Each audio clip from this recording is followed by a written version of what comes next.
Ser Podcast. Soy Alfonso Cardenal y en este episodio de Sofá Sonoro vamos a rendir tributo a Paul McCartney tras dedicar varios programas a los Beatles, recordar el All Things Must Pass de George Harrison y recorrer la carrera en solitario de Lennon. Hoy queremos dedicarle un hueco propio a Paul y a sus días de gloria junto a los Wings. Para ello nos acompañan el periodista Fernando Neira y Lucía Taboada con sus reportajes.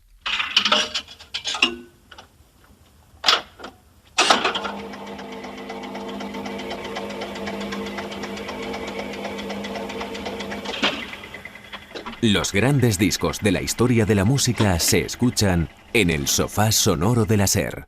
Dirige y presenta Alfonso Cardenal. La despedida de los Beatles marcó el final de una era y de un sueño, pero también fue el comienzo de una nueva etapa para sus músicos, una nueva vida con mucha incertidumbre, dudas y también expectativas. El mismo año en el que llegó el disco final de la banda, sus 4 miembros coincidieron en las tiendas con sus primeras entregas en solitario. Quien peor lo pasó en esos años fue Paul McCartney, quizá porque era el que más interés tenía en seguir con sus amigos, en seguir siendo un Beatle. Puede que por ello Paul no tardase en volver a montar una banda. Hoy dedicamos el Sofá Sonoro a los mejores años de Wings. ¡Empezamos!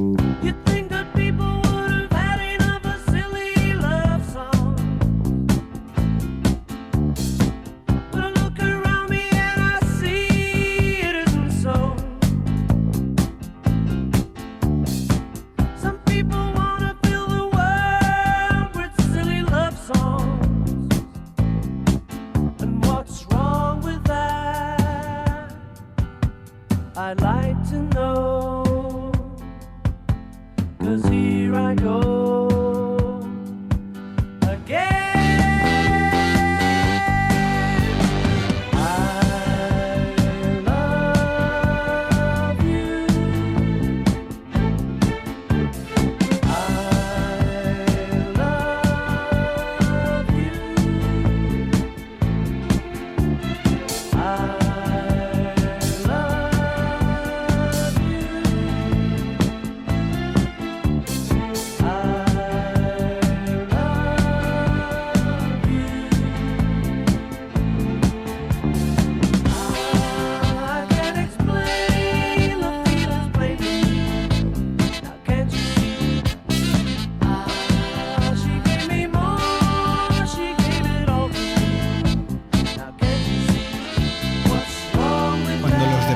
Se retiran, suelen echar de menos las rutinas, las charlas de vestuario, las vidas compartidas con tus compañeros de equipo. En la música suele pasar lo contrario. Cuando las bandas se separan, los músicos suelen respirar aliviados de no tener que compartir más viajes, bolos y esperas de camerino con los viejos compañeros. No todo el mundo es así. Tras el final de los Beatles, cada miembro de la banda tiró por su lado. Pero curiosamente, el único que montó un nuevo grupo y le puso un nombre propio fue Paul McCartney. Junto a Wings, Paul volvió a volar, a sentirse en comunidad. Con ellos editó 7 discos de estudio durante una década, cuando Paul ya se sintió listo para seguir solo en la música. Pero hoy vamos a otro momento, a esas dudas tras el final de la banda de Liverpool, sus primeros pasos sin sus amigos de la adolescencia. Lucía Taboada nos cuenta cómo fueron esos años. El 20 de septiembre de 1969, en la oficina del número 3 de Savile Row, junto al representante Alan Klein y su equipo de abogados, los 4 Beatles definían los términos de su separación. Una separación a quien Paul McCartney puso nombre propio: John Lennon. Aquel septiembre de 1969, McCartney llegó a su casa de Cavendish y le dijo a su mujer Linda: «Nos vamos». Herido y deprimido, se refugió en las tierras altas de Escocia. Se dejó crecer la barba, pensó y repensó. Excepto su propia familia y algunos amigos cercanos, nadie sabía exactamente dónde estaba. Allí empezó a componer algunas de las piezas de su primer disco en solitario, que grabaría en el living de su casa de Cavendish entre diciembre de 1969 y enero de 1970.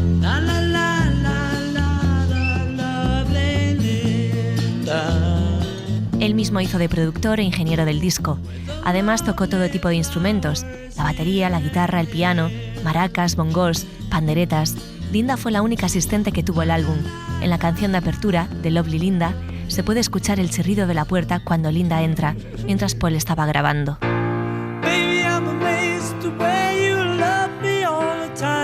Pero el único éxito radiofónico de ese primer disco en solitario se llamaría Maybe I Am a Mates.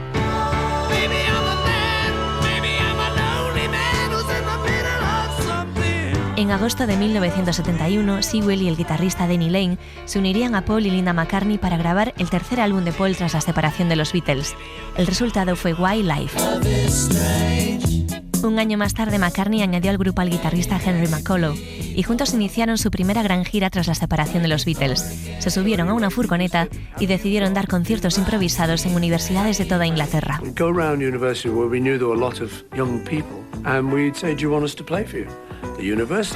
Íbamos a universidades y decíamos, queremos tocar para vosotros. Allí tocaban temas como Give Ireland Back to the Irish, una respuesta al domingo sangriento vivido en Irlanda del Norte. La canción fue prohibida por la BBC.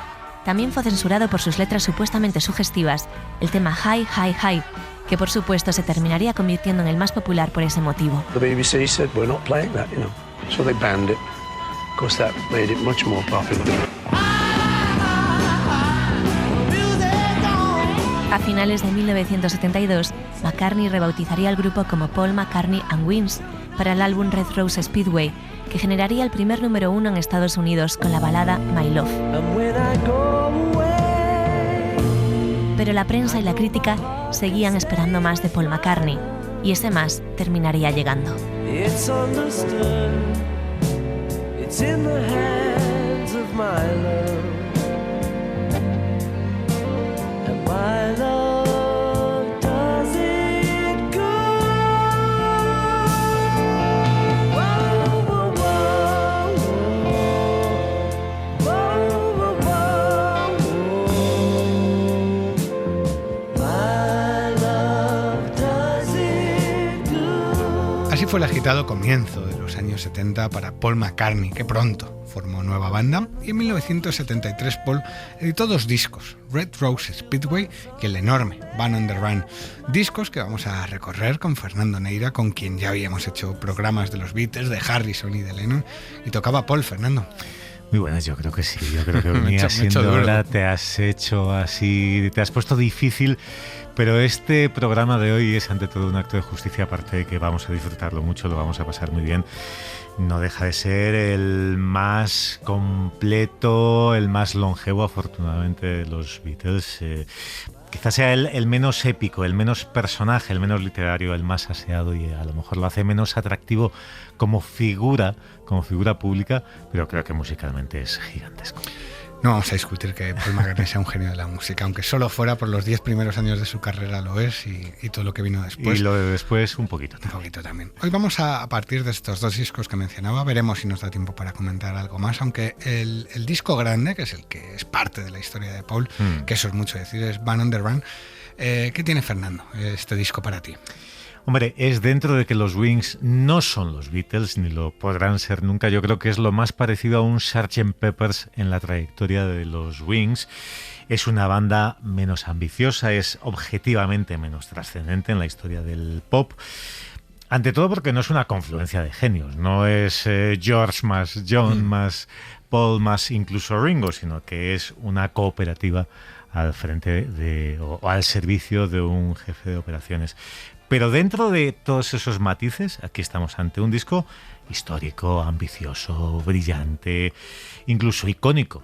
Hasta la propia tipografía y la imagen de portada forma parte de la historia de la música del último medio siglo.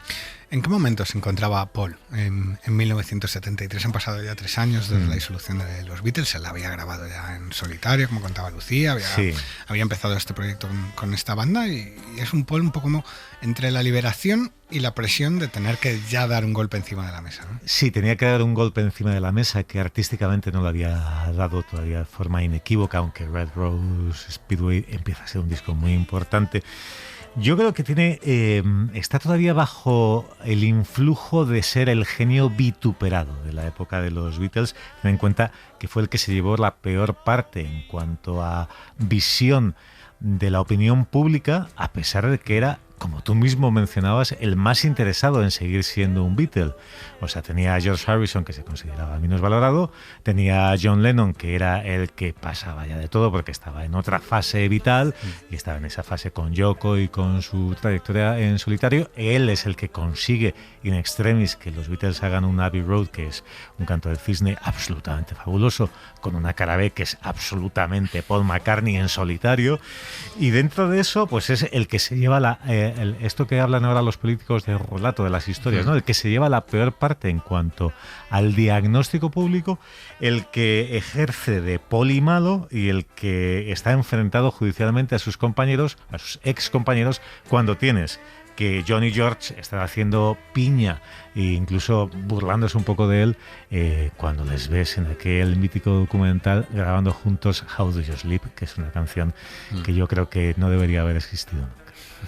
Una de las cosas más sintomáticas del momento que vivía Paul es la gira de 1972, que fue por universidades inglesas, en escenarios pequeños, sin tocar temas de los Beatles, alojándose en hoteles normalitos, un alejamiento también de cualquier cosa que remitiese a lo que era ser una gran estrella de la música, para quitarse, yo creo, presión, básicamente. Es una descompresión y le estaba pasando desde el año 70, y todo lo que sucede en este comienzo de los años 70 va en esa misma línea, en alejarse de la hipérbole, en alejarse de todo lo que supuso ser un Beatle y el fenómeno musical y sociológico de la Beatlemanía, también todo lo que supone la firma Lennon-McCartney, que a fin de cuentas, si no fuese bastante con Sam McCartney, es que encima compartías firma con otro genio absoluto. Lo hacías desde los 15, 16 años. Y lo venías haciendo mucho tiempo, y aunque es obvio que la segunda parte de los Beatles, cada uno hace el 95% de lo suyo, aunque la firma siga siendo compartida, pero bueno, que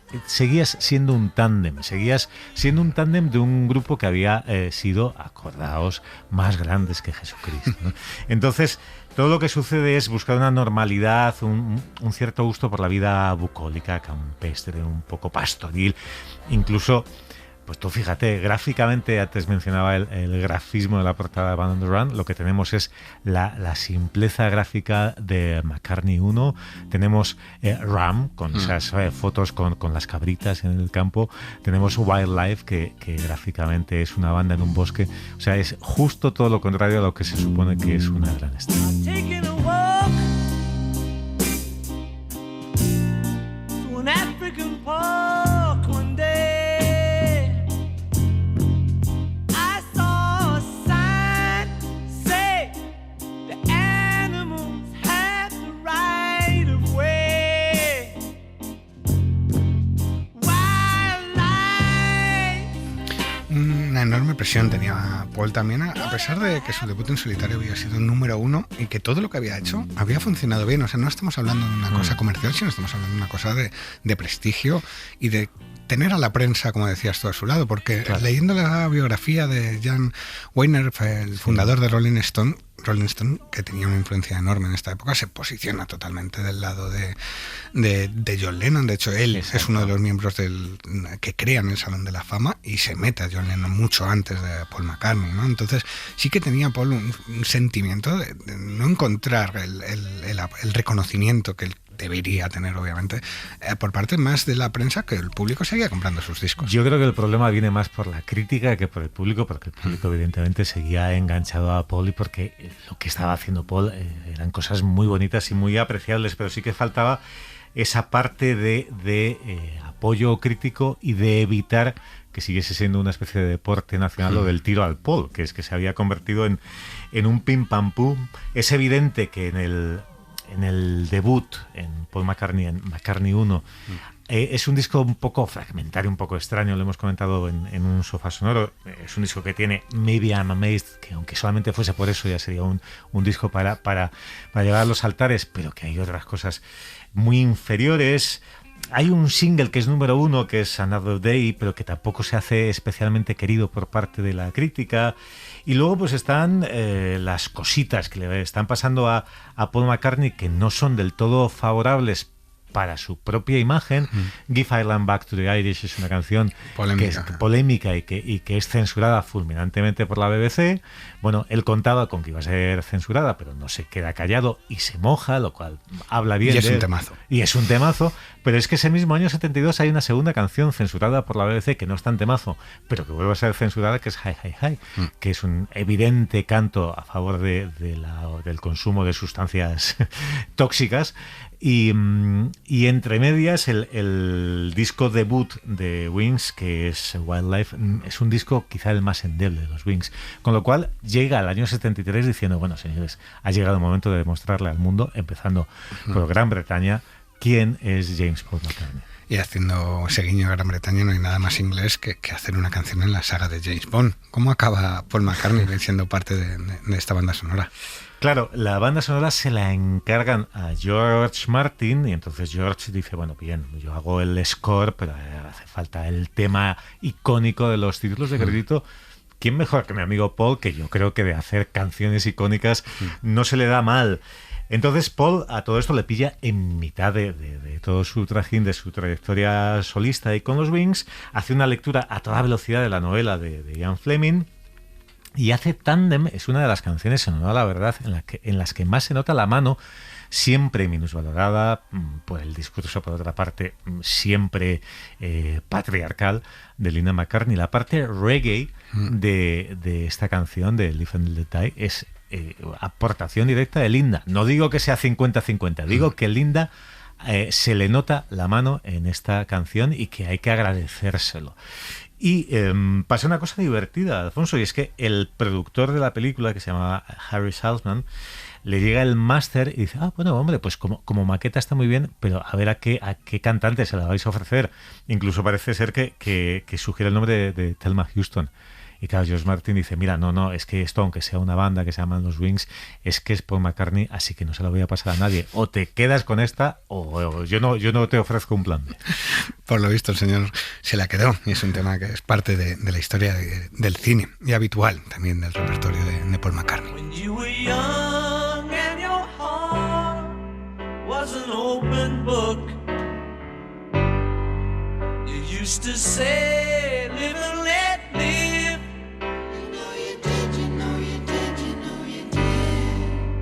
If this ever-changing world in which we live in makes you give in and cry, say live and let die. Live and let die. Live and let die. Live and let die.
Maravilla es este Vive y deja morir de Paul McCartney, una de mis canciones favoritas de Paul, y para mí el primer golpe encima de la mesa de McCartney tras los Beatles, aunque no llega curiosamente al número 1, cosa que sí hicieron otros temas mucho más olvidados de Paul de esta etapa, pero es que 1973 fue un año intenso para Paul McCartney, porque además de la canción de James Bond llega esta primera maravilla, que es el Red Rose Speedway, un disco que podíamos haberle dedicado el programa, y que queda un poco ensombrecido porque aunque luego viene Band on the Run en el mismo año, pero ¿qué opinión te merece el álbum? Es un disco muy bonito, es un disco que yo escucho con cierta frecuencia porque me gusta, es delicioso. Es verdad que no es tan...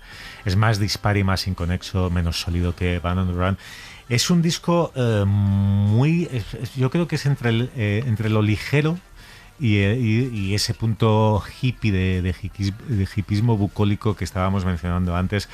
Es un disco al que se le suele endosar la etiqueta muchas veces peyorativa del AOR, del Adult Oriented Rock, o aún peor del MOR, de la Music Oriented, que es engolado, es formalito. El ejemplo paradigmático de esa cosa así ligera es el single My Love, que es una canción muy bonita, pero muy adulta, muy de vida asentada, de hombre casado en mediana edad, por decirlo de una forma. Y no era tan mayor Paul McCartney. No, que va, no tenía 30 años. Yo se le cambiaba la edad ahora mismo a Paul McCartney. A mí me parece un gran disco, tiene una buena acogida, pero la prensa, la crítica no termina de rendirse a él. Y tras el final de los Beatles, yo creo que Paul, ya como decíamos, siente esa necesidad de tener ese disco que sea unánime y redondo, y eso es algo que le va pesando y que influye en este disco.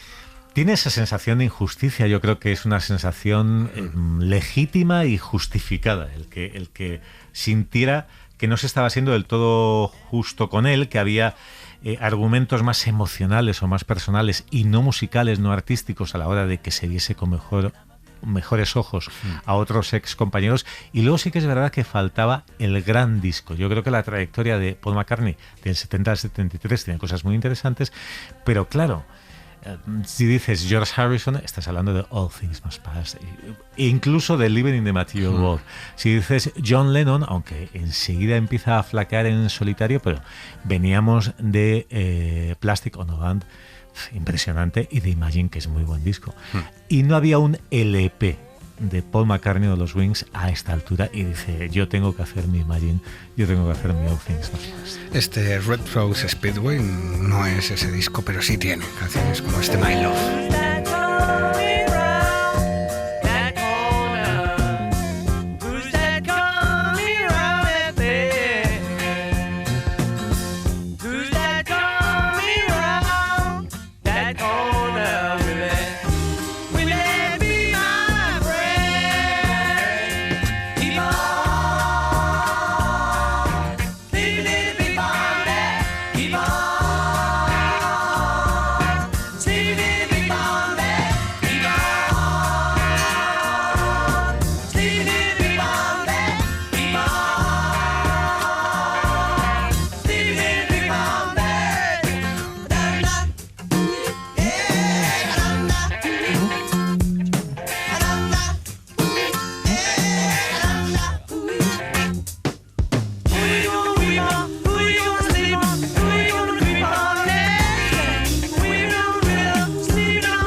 Mostrando el buen momento que vivía ahí, Paul toma una decisión que pocos entendieron entonces, que fue grabar inmediatamente otro disco, y lo que entendieron menos, que fue ir a hacerlo a Nigeria. ¿Cómo acaban los Wings, o parte de los Wings, en Lagos? Pues la verdad es que un poco de carambola. La historia es, casi podríamos decir que acaba de chiripa. Hay un punto de autoexigencia, de competitividad con uno mismo por parte de Paul McCartney, acentuado en este caso por Linda, que normalmente le solía ayudar y apoyar y decir, oye, que el problema no es tuyo, el problema es que el entorno no está ayudando. Pero Linda, después de publicarse Red Rose Speedway, sí que le transmite la idea de que es un disco al que le falta seguridad en sí mismo. Entonces Paul McCartney claro, influido muy directamente por la voz de Linda, como no podía ser de otro modo, dice, bueno, pues a lo mejor es que mi entorno o mis códigos mentales están agotados, vamos a cambiar, vamos a salir de la zona de confort, y por lo pronto, para salir de la zona de confort, lo que vamos a hacer es evitar el contexto británico-estadounidense. Y a la directiva de Capitol, de EMI, les dice, oye, pasadme el listado de estudios disponibles para grabación que tiene EMI en todo el mundo. Ellos se quedan muy sorprendidos, le pasan el listado y dicen, oye, pues mira, que es que veo que tenéis unos estudios en Lagos, Nigeria. Pues, entre otras cosas, ¿qué piensa él de Lagos, Nigeria? Piensa, por lo pronto, que va a hacer mejor tiempo que en Liverpool, cosa que no era fácil de conseguir, no era difícil de conseguir. Y lo siguiente que piensa es, hombre, pues todo el día tumbado en la playa, a partir de la tarde-noche nos ponemos en serio en el estudio, un mes de estudio para todos nosotros, guardadme el mes de septiembre íntegro para mí y para mis Wings en Lagos, Nigeria, y ver qué sale. Claro, se pensaba que Lagos eran las Bahamas, ¿no? Más o menos, y se encontró un panorama totalmente Yo diferente. creo que tenía una visión idealizada y que no fue la mejor de las ideas. No creo que este disco sea tan bueno porque esté grabado en Lagos, pero lo cierto es que está grabado mayormente en Lagos y como tal pasa la historia. Y además tiene el problema de que se le descompone la banda, como explicaba el propio Paul. La noche antes de viajar, dos de los chicos me llamaron para decirme que no venían. El batería y el guitarrista se plantaron. Nunca supe por qué, si era porque África estaba muy lejos o porque era un viaje muy loco. Pero era una época salvaje en la que se hacían este tipo de cosas y por eso fui a Lagos, porque sonaba exótico. Y esto, Fernando, debió de ser un buen palo, sobre todo por donde venía Paul, ese pequeño tema que tendría con la separación, ¿no? Ese pequeño acompañamiento de que venía de una separación y tener ahora dos compañeros que justo en este momento te dicen que no vienes a grabar contigo. Además hay que ser un músico rarito para dejar la banda de Paul McCartney, yo creo. Dos personajes, Henry McCulloch y Dennis Seiwell. No es que sean dos genios de la música, pero eran dos tipos curiosos. Henry, su malote del Ulster, venía de grabar con él Red Rose Speedway, buen músico, de hecho provenía de los Animals. Tenía capacidad de persuasión porque es el que convence a Paul de que Red Rose Speedway no sea un disco doble. Le dice, tío, que ya te ha pasado esto con el álbum doble de los Beatles, que es un discazo impresionante si tuviese 15 temas, y de entre los 30 hay alguno que a lo mejor os sobró. Y este Henry McCulloch, que es el contestatario, el que en una grabación en pleno My Love para Top of the Pops, de dónde vendría y en qué condiciones vendría, que se pone a vomitar en plena grabación, o sea que el muchacho tenía aquellos excesos con la bebida, pues no aguanta, no transige con ese autoritarismo bondadoso y familiar de Paul McCartney, de bueno, somos un grupo, pero mando yo, y entonces termina pegando el portazo. Y Dennis Seiwell también pega el portazo, pero él que no tenía ese carácter tan fuerte como McCulloch, no era tan del Ulster como McCulloch, en su caso sí que hay diferencias económicas. Yo he leído que les pagaba como 70 libras a la semana a sus músicos, y claro, pues bueno, 70 libras del año 73 era un dinero a la semana, pero es que había músicos de nivel, músicos de estudio para este nivel, que Paul McCartney es nivel máximo, que en Nueva York estaban llevándose $2.000. Entonces, pues claro, puede ser que por estar con Paul McCartney cobres un poquito menos, pero no tanto menos. O sea, que esa visión también de no querían un viaje exótico, hay otros matices siempre de otro lado, ¿no? En cierta medida estos tránsfugas acertaron en lo que podía ser, porque fue una locura la grabación allí, un caos, empezando por el gran músico nigeriano Fela Kuti, que les acusó de querer robar la música de África. Se lo explicaba Paul McCartney en 2018 en una entrevista con Mark Maron. ¿Conoces a Fela Kuti? Cuando llegué, lo primero que vi en el periódico fueron unas declaraciones suyas diciendo que yo iba a robar la música del hombre negro, como si no tuviese ya suficientes problemas. Conseguí su número de teléfono y le llamé y le dije que había visto lo que había dicho y que no era verdad. Tuve que insistirle y al final le invité al estudio para que viese que no era verdad. Al final vino con sus 32 mujeres y llenó el estudio de marihuana. Era un tipo salvaje que llevaba una botella de whisky en la que marinaba una ficha de hachís. Pero acabamos siendo muy buenos amigos y me dio la razón en que no estaba robándoles nada.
comienzo complicado la grabación de Van on Run, pero es que les pasa de todo, Fernando, porque llegan en pleno monzón, así que esa idea del tiempazo de que quería Paul McCartney, el tiempazo no era tal. Hay cortes de luz por la lluvia, el estudio no estaba acabado, tienen de hecho que construir una sala para la parte vocal porque no la había, les atracan y en ese robo Paul pierde las cintas con el trabajo que llevaban hasta ese momento y todo esto acaba provocando un colapso físico de Paul McCartney. Claro, es que es una situación complicada. El episodio pudo acabar, el episodio fue un susto y pudo acabar muy mal. Habían alquilado un par de chalés en una zona a las afueras de la ciudad. En uno está Paul con su familia, en el otro están los músicos. El paseo entre los chalés es corto.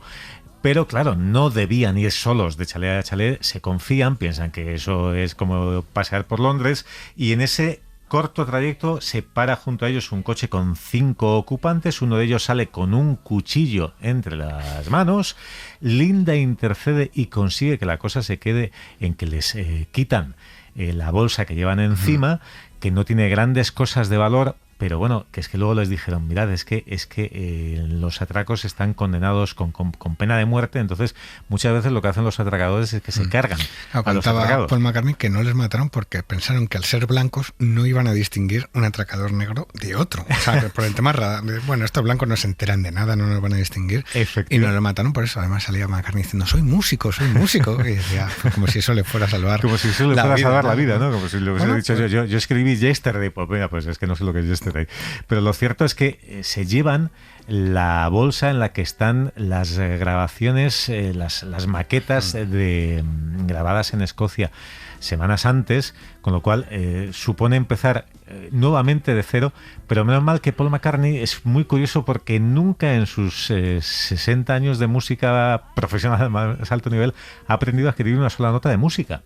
Y claro, ahora, aunque tú no sepas música, pues te puedes grabar una maquetilla en cualquier sitio, incluso puedes coger el móvil y grabarte una melodía. Pero antes no existía nada de eso, con lo cual él, para no perderse sus grandes canciones, él lo ha contado, por ejemplo, en el documental de Rick Rubin, lo que tuvo que sacar fue una capacidad enorme de memoria. Entonces, cuando él se acostaba con una gran canción entre las neuronas, tenía que tener la absoluta seguridad de que a la mañana siguiente se acordaba de la canción, porque si no la perdía para siempre. Y luego el colapso, el susto que sufrió fue gordo porque se pensó que, Linda pensó que iba a morir. O sea, pensó que estaba poco menos que muerto. Con un infarto. En un infarto, una cosa en mitad del estudio, tiene en un momento dado... parece que tiene problemas para tomar aire, sale pensando, pues yo qué sé, pues que está el ambiente muy cargado y se cae desmayado, o sea, se colapsa con además el golpe de calor.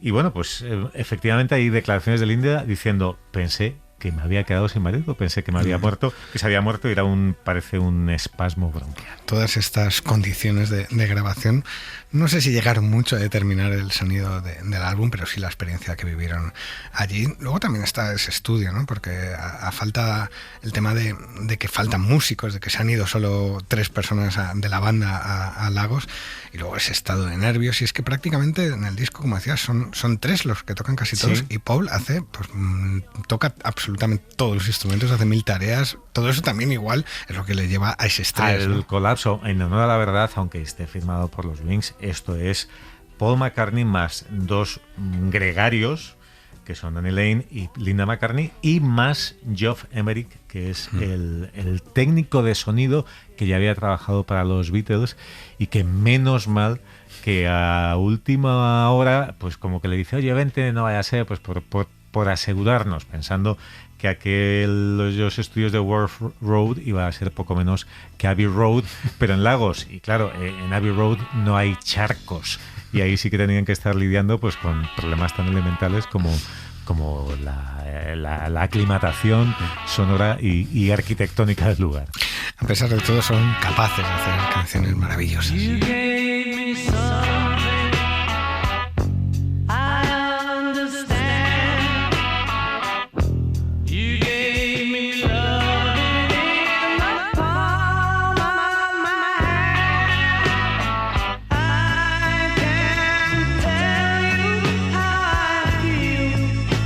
My heart is like a wheel.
Let Me Roll It, uno de los cortes más recordados de Van on the Run, disco al que estamos dedicando el episodio de esta semana en compañía de Fernando Neira.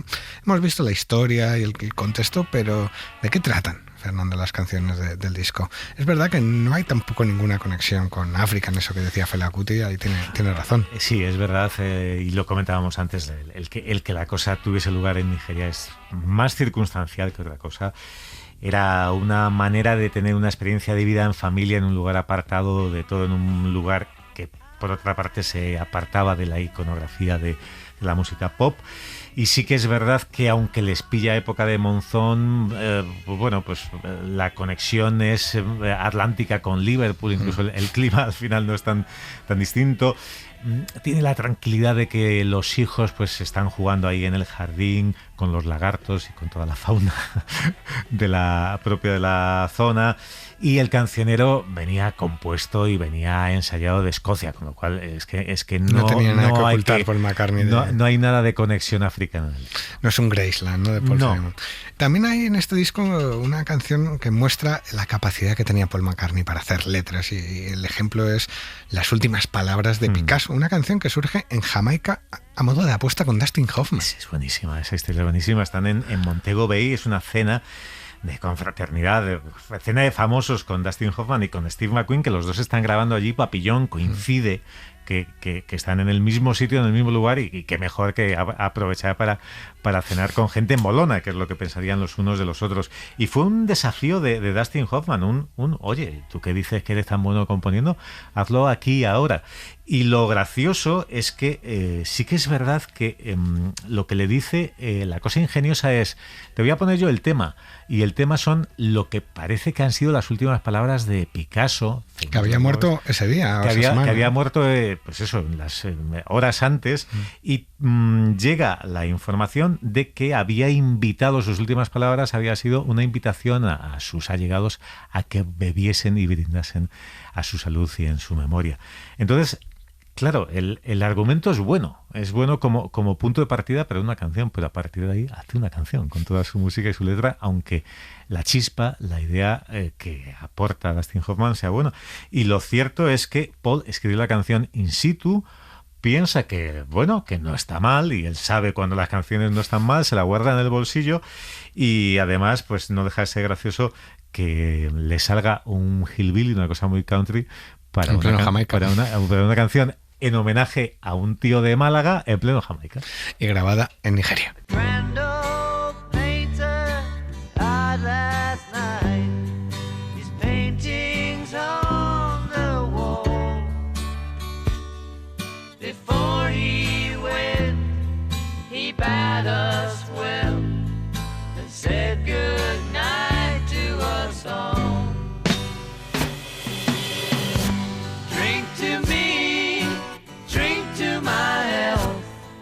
You know I can't drink anymore.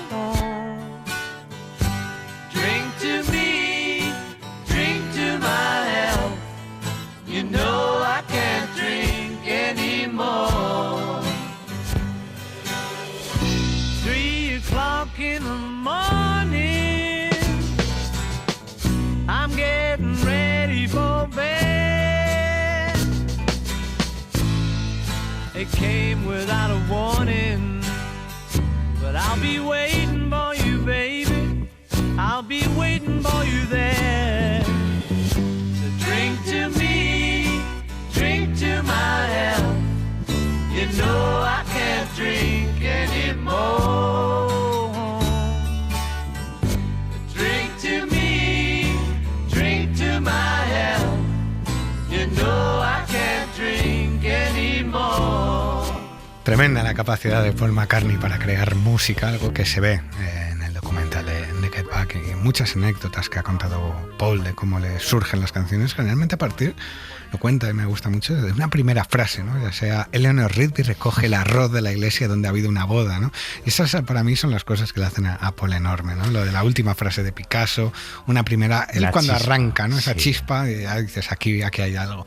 No todas son maravillosas, porque si no en la vida no tendría gracia. No todo es maravilloso y no todos son chispas, pero sí que es verdad que está la chispa de Eleanor Rigby, está bueno, la chispa, que no es una chispa, que es una bomba atómica, de que Yesterday le salga en un sueño, que le salga la música del tirón y que lo único es que tenga que tomarse la molestia de hacerle la letra, pero ya tiene la mejor melodía del siglo XX o la que más veces ha sonado. El que, yo qué sé, el que Let It Be, Mother Mary Comes to Me, sea también una frase que le viene en un sueño. Hey Jude. O sea, es impresionante. También me gusta mucho Jet, uno de los temas que Paul eligió entre sus favoritos y que explicó en esa genial entrevista de la revista GQ, donde desgranó sus canciones. Una canción que no surgió en Nigeria, sino salió en Escocia. Teníamos un pequeño pony que se llamaba Jet. Estaba en una granja en Escocia. Cogí mi guitarra y me subí a una montaña. Quería estar en un sitio tranquilo, en mitad de la naturaleza, sentarme y hacer una canción. No es una de esas canciones que cuando canto hoy en día recuerde de dónde vino la letra. Creo que trata un poco de mi relación con mi suegro porque me acababa de casar y trata un poco de esa relación.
Me encanta, Fernando, la cantidad de animales que han inspirado a Paul McCartney a la hora de hacer una canción. Un pony escocés dio nombre a Jet, uno de los sencillos. Un disco titulado Run. De Pan and Run, disco de 1973 al que estamos dedicando este episodio de Sofá Sonoro. Y mirando ahora el sonido del álbum, Fernando, ¿qué te gusta más? A mí me parece que, a pesar de estar grabado en Nigeria en esas condiciones y tal, es un disco que tiene algo en cuanto al sonido.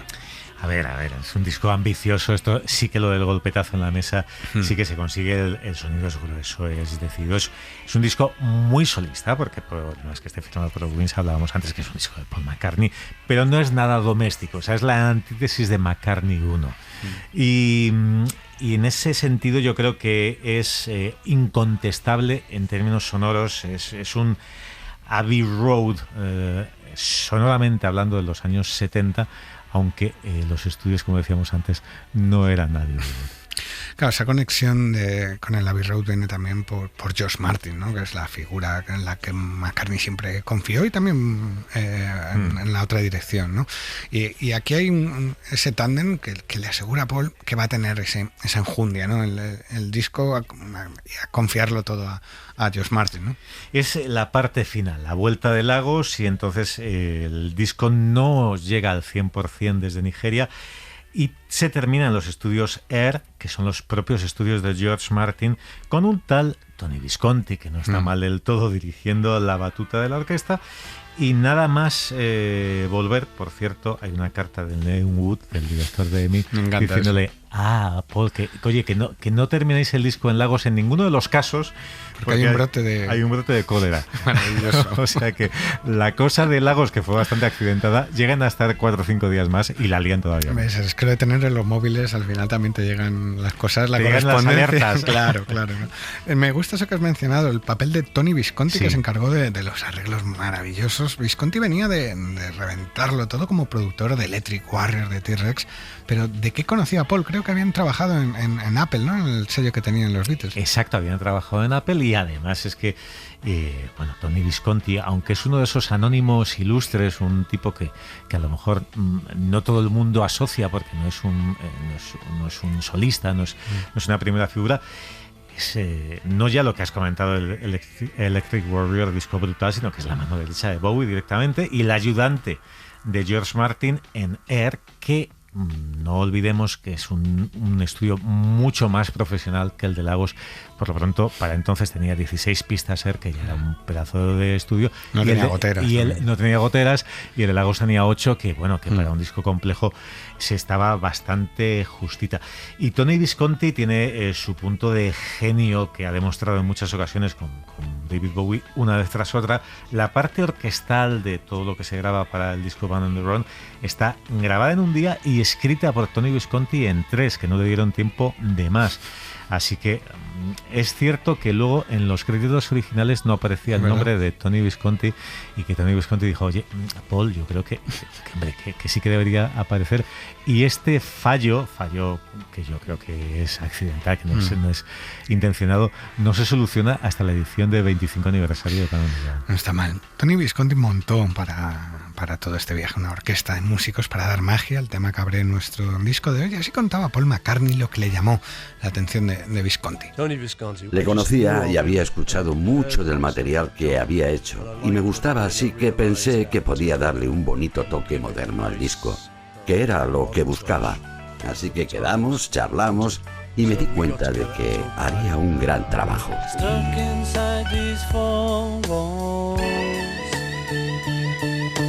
sent inside forever, never seeing no one nice again, like you, Mama, you, Mama, you.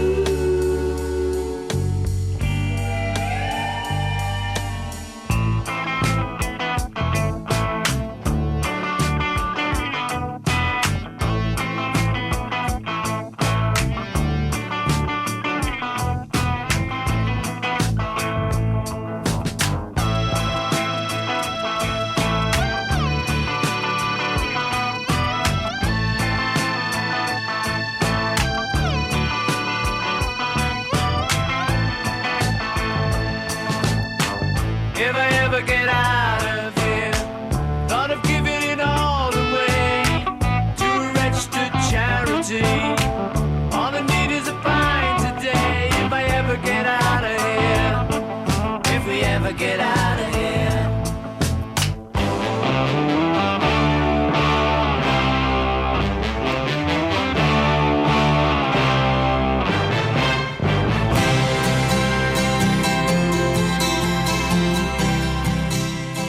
Vamos llegando al final del programa, este viaje por Band on the Run. Lo estamos compartiendo con Fernando Neira. El disco, Fernando, no fue un éxito inmediato, pero fue escalando, fue ganando prestigio. ¿Pero qué supuso para Paul en su día y con el tiempo? Ante todo, una inyección de autoestima. Necesitaba un Band on the Run, necesitaba demostrarle al mundo, pero también un poco a sí mismo. Incluso los genios, una parte de su genialidad está en que siempre tienen una faceta de inseguridad. O sea, aunque hayas compuesto Let It Be, dices, uy, fíjate que si no vuelvo a ser Paul McCartney. Y esto es un golpe de autoridad y es una inyección importante. Y le lleva incluso a pensar, o sea, yo creo que es tan importante esa inyección de autoestima que le lleva a decir a lo largo del tiempo que los Wings son tan importantes como los Beatles. Mira, no, o sea, están muy bien y tienen cosas buenísimas y este disco es maravilloso y me encanta el que hayamos tenido esta excusa y este sofá para volverlo a escuchar, pero no es lo mismo. No es lo mismo. Como tampoco son las carreras de ninguno de los Beatles en solitario lo mismo, que la suma de todo su talento es apelar, a pesar de los últimas Paz, del Imagine y de todas estas cosas. Yo creo que cuando estaban juntos en aquella década mágica se cambió la historia de la música popular y eso no lo ha conseguido ninguno en solitario.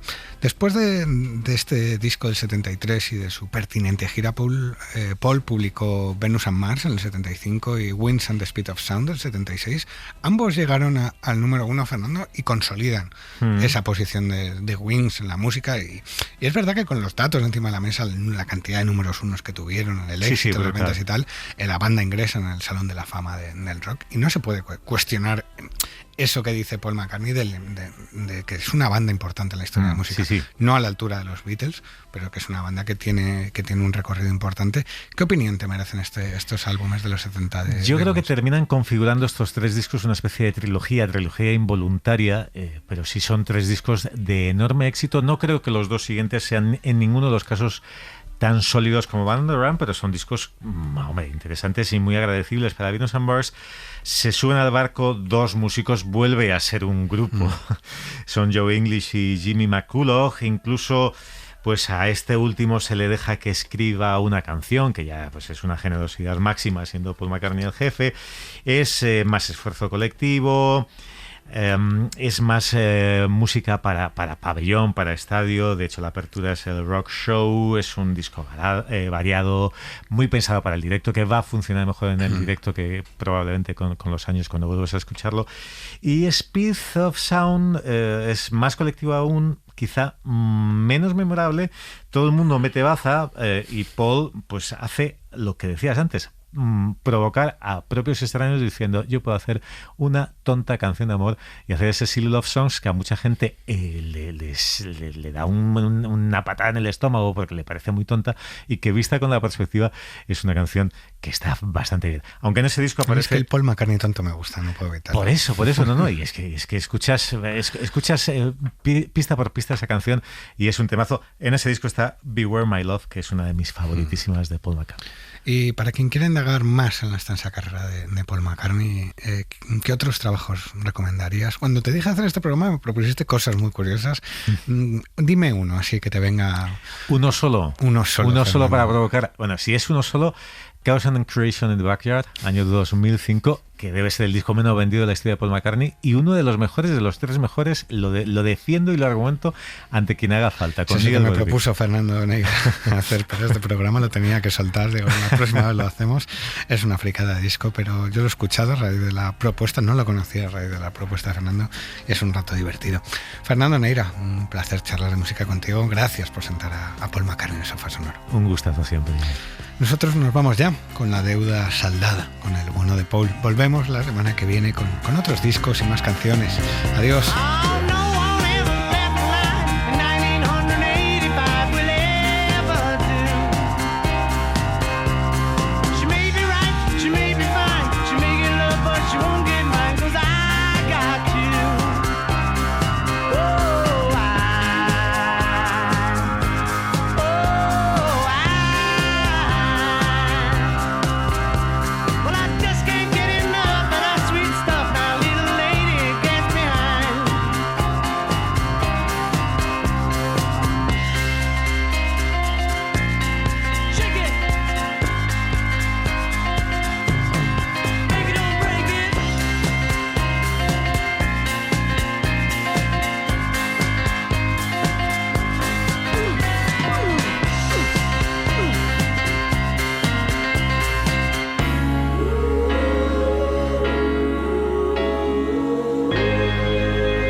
Suscríbete a Sofá Sonoro. Todos los episodios y contenidos adicionales en la app de Cadena SER y en nuestros canales de Apple Podcast, Spotify, iVoox, Google Podcast y YouTube. Cadena SER. La radio.